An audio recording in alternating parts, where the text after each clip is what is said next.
Hey everybody, how you doing? Oh, Bakugo! Man, it's so convenient for you to show up today as a special cameo for this. What are the odds, right? This will be My Hero Academia chapter 293 titled Hero Saturated Society. Which, I don't know, it sounds more like a warning label on like some fatty foods. You know, high in saturated fats. Be careful. High in saturated heroes. But okay, in this chapter, this is the one where we find out the official hero name for Bakugo, alright? This is the name apparently he's been sitting on for a while now, trying to figure out the absolute best name to fit him and his hero persona and his quirk and everything. He even brought this up to Izuku a few arcs ago, you know, like my hero name isn't Bakugo anymore, like I picked an actual name, but I'm not going to tell you, I'm not going to tell anybody. I'm waiting for a certain person to hear it. I want that person to be the first one to hear it. And I think we all could kind of assume that it was Best Jeanist because he was the one that kind of, you know, took Bakugo in for his internship. And even though Bakugo and Best Jeanist didn't really see eye to eye at first, you know, during the internship and everything, when, you know, Best Jeanist was giving him the haircut, you know, Bakugo's hair just, you know, pops out like that, like a bunch of pop rocks, you can see that Bakugo had, like, some respect for the man. And, you know, the way he does things, you know, Best Jeanist is a very effective hero and all that stuff, and he's very, dedicated to the cause and everything. And so, I think Bakugo, you know, that really spoke to him, and he's like, okay, I'm gonna come up with a hero name. And he thought about this for a while, because how long ago was the internship arc when he first met with Best Jeanist? I mean, a lot of stuff has happened since then, but you like to think, you know, every so often he would be sitting down at his desk in his room and be like, man, I wonder what the perfect hero name is. And he's just writing a bunch of stuff down. He's like, no, boom, boom, boom, like he's blowing up the papers as he's throwing them away. He's like, no, that's not good enough. No, not powerful enough. No, not enough oomph. No. And he's just like tossing them away. And then finally, it's like 3:30 in the morning. Finally, he's just scribbling on a piece of paper like, yeah, I did it, yeah! He finally figured it out, okay? And so, spoilers, before I reveal it, for anyone that got to this point and is still, you know, watching, you know, it's like, oh, I didn't know there'd be spoilers in a chapter review for chapter 293. But, okay, spoilers, here we go. Are you guys ready? All right. His official hero name, the name that Bakugo will carry on into the future for his great hero legacy, provided he lives that long, because I don't even know where this is going right now, but his official hero name is Great Explosion Murder God Dynamite! The first translation I read of this on Viz, they spelled dynamite like regular, like actual, like a stick of dynamite, right? Like the M-I-T-E. And they actually changed it later. The version that you would read now on Viz is, of course, I think what the original intent of this was for Horikoshi, Dynamite. Dynamite. Do you get it? Okay, so, first off, these, there have been two hero names that I have seen on the internet. I'm talking for years now, like well before this arc started, pretty much ever since, like, hero names became, like, a popular thing in My Hero Academia, like when all of the members of Class 1A had to come up with a name, right? I've seen two, most prominently on the internet. I mean, there's more than that, but, you know, this is the two for Bakugo, right? And the first one I see all over the place is Ground Zero, and the second one being Dynamite. It's gonna be Dynamite, as in All Might, okay? And I gotta be honest with you, whenever I would see those theories and people like, I think that's his hero name, like Ground Zero or Dynamite, I'd be like, you know what, yeah, I mean, either of those really sounded fine with me, yeah? But I did find it kind of funny because obviously they're written in katakana when they come out, so the direct English translation, like, it would be like Dynamito, but it's like you don't know exactly how the English spelling would go, so that's why it was like originally like mistranslated as Dynamite rather than Dynamite, you know, so there's that. But I don't know, I mean, a lot of people are kind of like not happy with it, but I always thought both of those hero names were really cool, right? Now, adding the Great Explosion Murder God preface to it, that is something that's great, because Bakugo, whenever he was trying to come up with his hero name originally, it was like, Lord Explosion Murder Hell God, or something like that. And everyone, like, Midnight is like, that can't be your name, you know, a hero name. I mean, it can have a little bit of edge to it, but it's supposed to be, like, a hero, not like, it's like, if you hear the name, like, oh no, Lord Explosion Murder Kill, he's coming to save us all, you know? It's kind of it doesn't fit very well in like a disaster scenario. Like if a villain attacks downtown and like a building collapses and there's a bunch of people trapped inside, and it's like, oh no, we need a hero, and then freaking Bakugo shows up. It's okay, everybody, I am here, great explosion murder god. It'd be like, oh yeah, there's a villain here that just destroyed this building. I don't know if that's the best name to, arrive at, but yeah, so he has to include that, of course, because I think that's just what Bakugo thinks is cool, right? That's just his personality. He's just like, look, there has to be, like, the name itself is obviously the center of the attraction, right? That's like the name Dynamite. That's what it's going to end with, of course,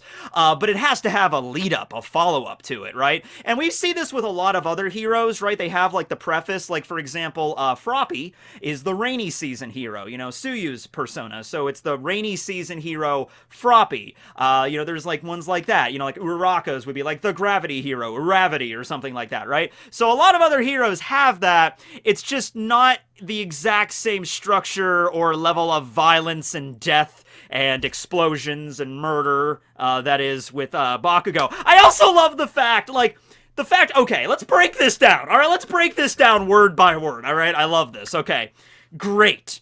So you're just including, like, well, I have to include great in the title because Bakugo, he's like, I do have a pretty awesome quirk, right? I mean, it is pretty badass. So I gotta put great in the title.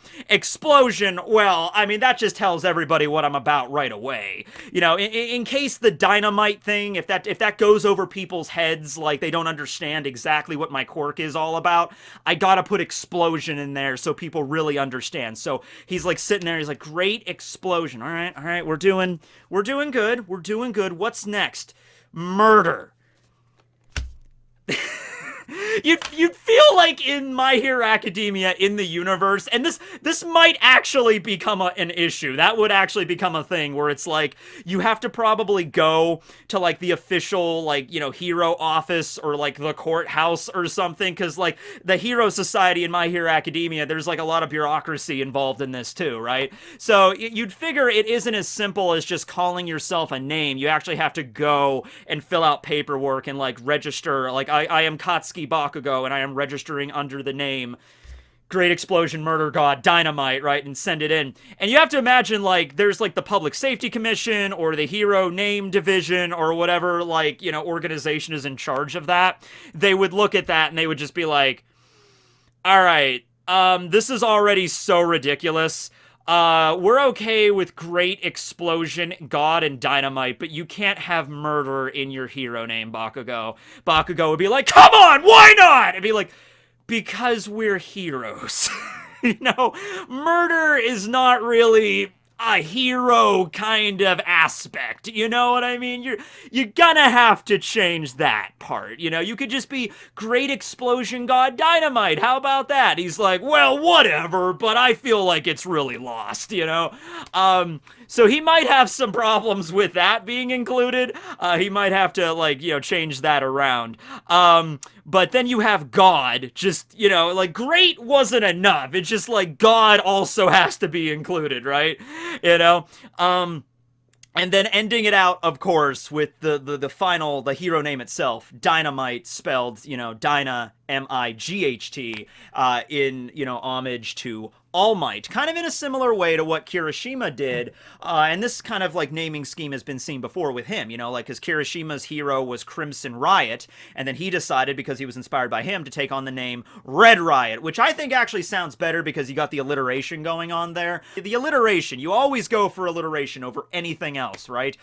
So we've seen characters like that before, and it makes sense because Hero Society was essentially built by All Might. He was the pillar of peace that stood for several decades, and people have a lot of, respect for him, and they look up to him, so it would make sense that a lot of new heroes coming down the pipeline that are graduating from UA or all the other, hero academies in the world, they would take inspiration from All Might and include maybe part of his name in, in their name. Like, if, for example, if there was a hero that could control light, and I've seen this quite a bit all throughout the thing. Actually, I think I saw this first with a Seven Deadly Sins joke, you know, where it's like you got Escanor in Seven Deadly Sins. He's like, his name is All Bright, you know, because he's got sunshine, you know, that would be, okay, so something like that. But if like there was like a light-based hero in My Hero Academia that fired lasers and shot like, kind of like Aoyama's, just with even more glitter than that, they might go with the name All Bright. Because it's like, it's a brand name that everybody kind of already knows, and it's like, it's homage to it, right? It's like, okay, imagine if, like, DC superheroes really existed in our world, right? Like, they were around there. Like, there really was Batman and Superman and Nightwing and Green Lantern and Wonder Woman and The Flash. They were all going around all over the world helping out people and everything like that. Like, they actually existed. And on top of that, it's sort of like My Hero Academia, where people could just have superpowers, right? And so there's like a hero society, except it's with the DC heroes. You imagine, you know, the DC heroes would be at the top, and then everybody else that came later would probably adopt names. I mean, a few would be on their original end, but some of them would just be similar to, like, their names. Like, oh yes, I love the Green Lantern, Kyle Rayner. I will become a hero just like you, and I'll be called the Emerald Lantern. It'd be like, all right, there might be a little bit of copyright there, but I think Kyle Rayner would be okay. He's like, all right, whatever. Who's your favorite Green Lantern, by the way? I'm really a big fan of. I'm not a huge into DC, but Green Lantern is my favorite. Jon Stewart's also really good, too, if you ever saw, like, Justice League and Justice League Unlimited, because I kind of grew up with that, and that's kind of where I got started. But yeah, at any rate, Green Lantern's awesome. Okay, Green Lantern fans unite. Okay, so anyway, that's kind of like where I'm at with the name. I like the name. Maybe the first part of it, the murder explosion god, the great explosion murder god, maybe that's a little bit too much. But in terms of Dynamite itself, I'd be like, okay, all right. And it's Bakugo. I think it fits for him really well, right? Although, if I had to choose between Dynamite and Ground Zero, I probably would have went with Ground Zero, like, if I had the choice between the two. But Dynamite, pretty solid second option, okay? So, just to kind of, like, go through the chapter here, I'm gonna start with Mirio, because, Mirio's back. It isn't Toga. It's not some, like, doppelganger or anything. It is literally, Mirio. He's back in action. He's got the permeation quirk. He's got his outfit and everything. He's doing his power! And he's, like, beating down all the Nomu. We get a very brief flashback, and I hope this is expanded a little bit more to really understand exactly what went down here, but Horikoshi just gives us a very brief flashback, like, and keep in mind, you know, right now we're in the middle of a battle, so maybe, like, the whole chapter couldn't have been this, but it's just like, okay, we see Eri there, her horn has grown again, and it's, like, outputting all this energy from her quirk, her rewind quirk, and so Mirio's there, and they're talking about the operation, you know, and stuff like that to go against the villains and the villa and everything, and so, you know, Mirio's there at Eri, and he's like, listen, Eri, I'm sorry, I don't want to, like, use you like Chisake used you for your quirk, but could you please, you know, use this power? And they bring up, like, she's been training with the ability on insects and, like, animals, like small animals, and we see a brief scene of a lizard that used, so some lizards have that autonomy ability where they can cut off, like, part of their tail to, like, escape a predator.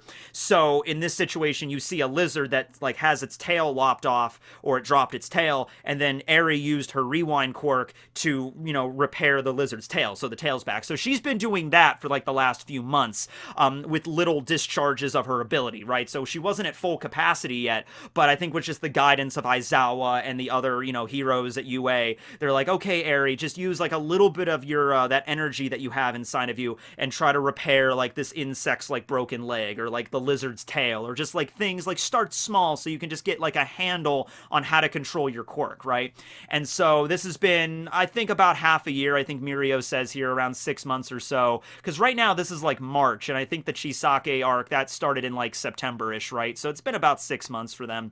And Mirio, I was a little even worried about Mirio not being able to, like, you know, because he's trained his whole life, but he's been 6 months out without having his quirk, so maybe he wouldn't be as responsive, but he's still training his body, like, physically. Like, he didn't just give up and just sit around and eat Cheetos for 6 months, right? He's just like, all right, I'm still gonna work out, I'm still gonna keep my muscles up and everything like that, so when I do get my quirk back, I'll be ready to go. So this is the part where we kind of skip over it. We just have a scene where Mirio asks Eri to please use her rewind quirk to repair, you know, his quirk, his permeation quirk, to get that back. And Eri is just like, no, it's okay, Mirio, of course, you know, that's why I've been training, that's why I've been getting stronger, so I can do this. And so that's kind of where we just cut away. And so, of course, the big question on at least my mind here was like, okay, the deleter rounds that Chisake created, those supposed to be made out of Eri's blood, which contain a fragment of her quirk, which that's what hits and then regresses the body so they don't have quirks anymore, right? Like eliminates the quirk factor. So I was a little confused by that. Like you're trying to reverse the reversal, right? Like you're not just doing, like, it's not like something else completely independent of Eri. Like, let's say Chisake created a chemical that's completely, it didn't involve Eri at all. He just created a chemical that can remove a quirk, and then she used her rewind power to reverse that. I'd be like, okay, that makes sense. But since the deleter rounds included her blood, I'm like, you're trying to do a rewind on something that's already been rewound. So that's a little confusing. The only way I can think about it is like, yes, it did use her blood as a base, and he mixed it with some other chemicals and did some other stuff with it to the point where, it wasn't necessarily the same thing, but it had the similar traits of it, and so that's why she was able to, like, reverse it. Like, it wasn't like reversing a reversal because Chisake changed it enough so it was something different.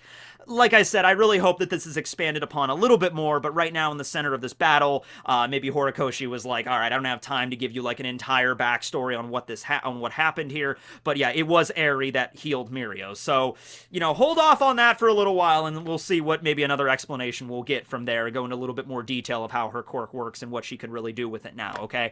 So, Mirio's back in action, but like I said last time, with last chapter, I'm just like, okay, Mirio's there, great, but he's just one extra person, right? He's not going to be able to, like, fight off every single Nomu coming at Genist, right? And Mirio realizes this pretty quickly. He's like, even though I'm in tip-top shape now, and I got my quirk back, and I did the power and everything, there's still a lot of people here. I need to yell for help, and that's what he does. He yells, "Help! Everyone help!" So it's like Mirio pops up like, "I am here to save you all!" Bam, bam! Oh crap, I'm not enough. Help! Anybody? So he's crying for help. This is where Bakugou just screams onto the battlefield, right? We have a little bit of an upgrade to Bakugou as well. I mean, he's, like, really semi-conscious right now, and he's, like, one of his eyes is, like, swollen shut and bleeding, and he's, like, sweating profusely, which, in terms of his ability, his quirk, his nitroglycerin sweat, that's actually something that would be a positive in this one particular instance. Like, he's really sweating bullets here. Well, that's, that just increases his power even more.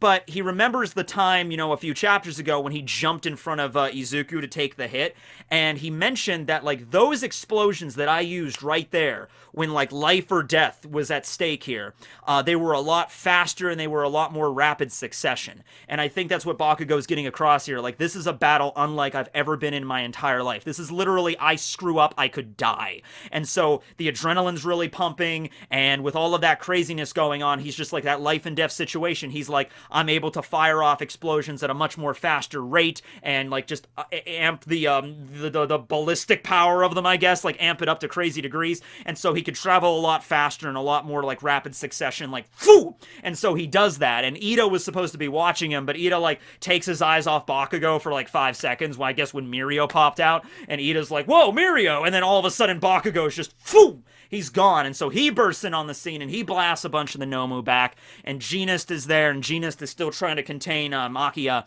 but, he's like, so, have you seen the world, Bakugou? Have you seen things that, will change your outlook on this world? And Bakugou's like, that's not my name anymore. My real name is Great Explosion Murder God Dynamite! And he says it with such a zeal. Even though, like I said, he's like, one of his lungs is punctured, he's bleeding, he can barely see out of one eye. Even though all that's going on, he's like, Genist is here. In case I pass out, or he passes out, or we all die, I want him to know my hero name, like, right now, right? And Bakugou felt very, very proud of this. Like I said, he was probably sitting up all night trying to come up with this. Probably many sleepless nights trying to come up with this name, right? And so, he finally says it with such a zeal and a passion, like, this is my hero name.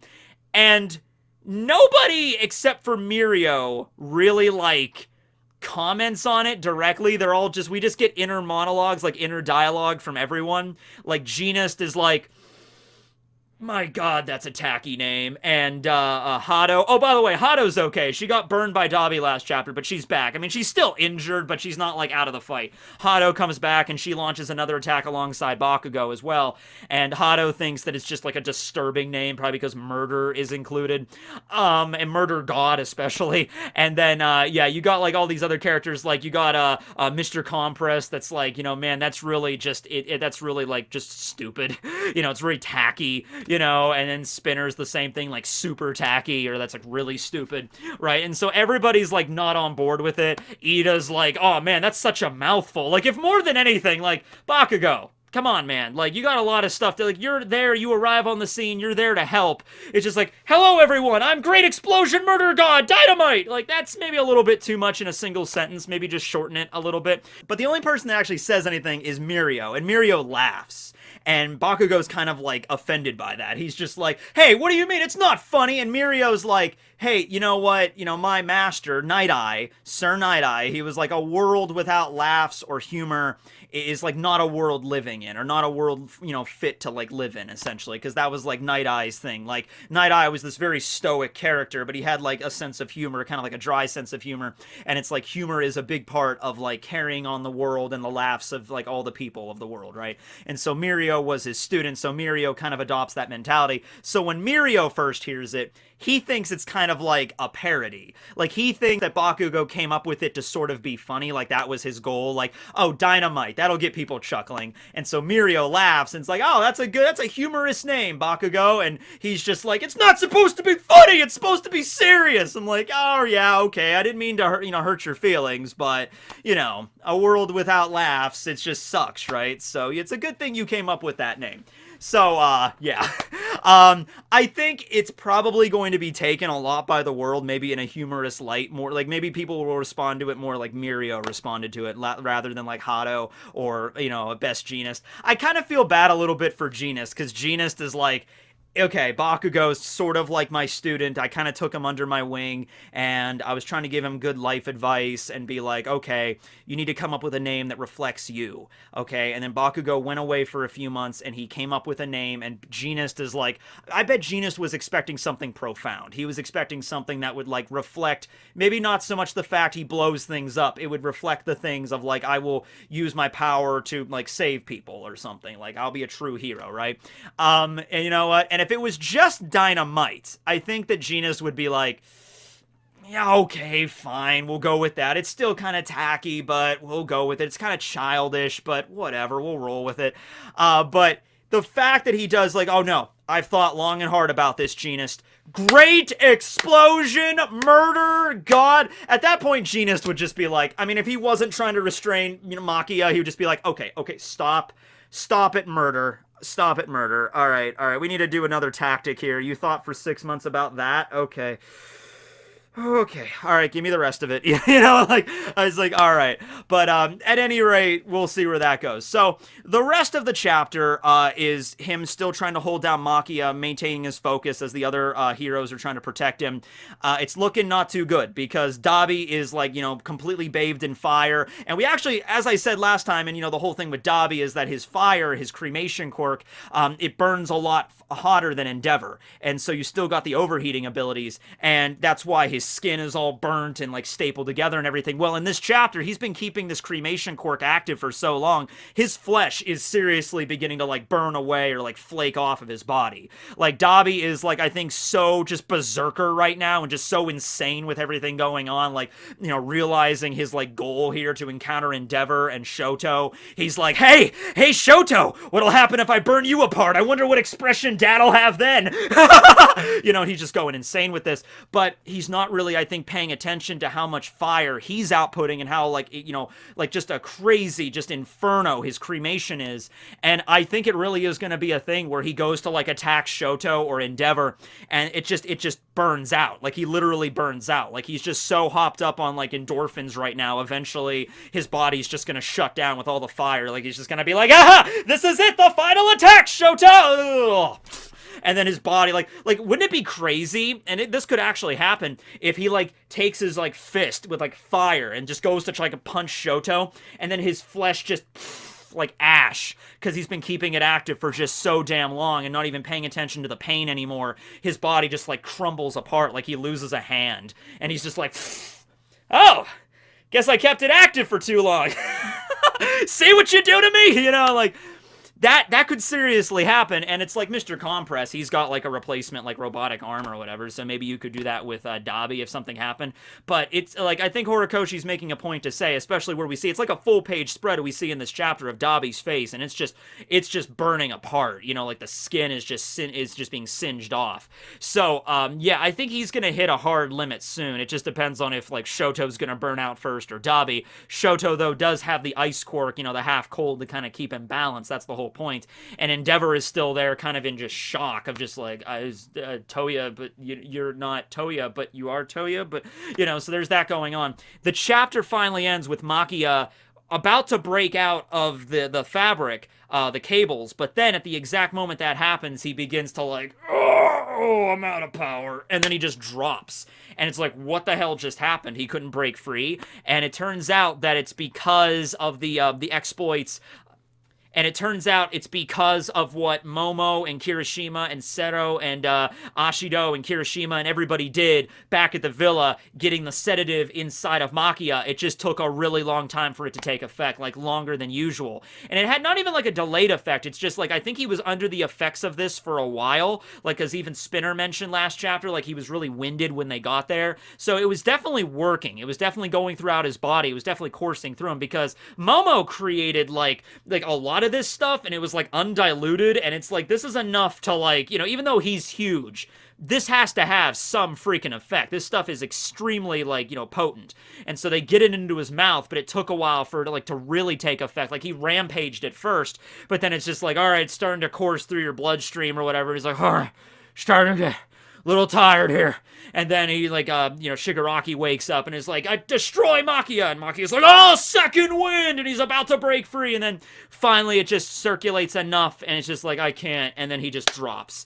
And so that's the end of the chapter. And we cut away to see like Momo and everybody on their end, and Kirishima, like, you know, they don't know what happened, but they're like, their plan wasn't in vain. They were able to succeed. They were, even those other heroes that fell in the process, they were able to you know, work everything out, and they were able to get Machia down. Now, so if you look at it from this perspective, everybody honestly seems out of it, or very close to being burned out at this point, right? Like, Machia is out, Shigaraki is still, like, in and out of consciousness, you know, Mr. Compress and Spinner, like, I don't think they're gonna be able to really do much here. Dabi's on the verge of, I think, reaching his limit with his cremation quirk. You know, Toga went off for, you know, the Siwa Araka and everything. You know, Endeavor and Shoto, Izuku, Bakugo, they're all pretty much out of it. You know, Aizawa, he's been out of it for a while now. Mirio just arrived, and Genis just arrived, but Genis is still really wounded from, you know, his previous, you know, lung damage. Like, he's missing a lung, so, you know, it was pretty hard just holding down Machia. I think he's just going to use the remainder of his power to, like, wrap up Machia even more and just keep him secure, but I don't know if he's going to be able to do much more than that. Right, so, yeah, and a lot of other heroes are just unconscious / dead. So I think we're definitely going to start winding down here from this battle. And not saying, like, the next chapter is going to be the end or anything, but, like, we are getting pretty close to chapter 300, so maybe Horikoshi will, like, end it around there. But yeah, I think we're going to definitely start, because it's just, like, we're getting to the point where it's, like, you know, no one can really stand up and fight, or it's getting to the point where everybody's almost tapped out, right? So we're going to see a few more chapters of this. We might focus on Dabi a little bit more and go back to him, because we were kind of focusing on Genis and Mirio for the last few chapters, and Bakugo, of course, in this chapter. But now I think we're going to cut back over to Dabi, and something might happen with him where it's like, okay, I'm, like, my arm is just ash now. I have to retreat, you know, and we can't. But, well, here's the problem. Maki is knocked out, so how are they going to retreat? Unless, like, there was another, like, a plan B, plan C, plan D thing involved where, like, a jet arrives and gets all the villains out of there or something, because Machia, he's not going to be able to wake back up and get them out of there. Maybe, like, the doctor plans something as a last-ditch escape effort, or maybe, like, a Nomu will come out of, like, there's a special subterranean Nomu the entire time that was hidden, and it pops out, and it grabs Shigaraki and Spinner and everybody, and then just gets the hell out of there, and they'll have to leave leave Machia behind because he's too big to carry. Might be something like that. But I'm definitely feeling this winding down soon. So, yeah. That's the chapter. Thanks for watching, everybody, and let me know how you feel about Bakugo's hero name, if he might change, like, the explosion murder part, but the dynamite part, I think it was pretty cool, and it's, like I said, it's been out there on the internet for a while, so I was kind of expecting either that or Ground Zero. That's what we're going with. Alright, so I guess we're moving on to see what Izuku or Deku's real hero name is going to be, if he ever decides on a real one, or if he just decides to stick with Deku. Who knows? Well, anyway, thanks for watching, everybody. This will be Tekking, signing out.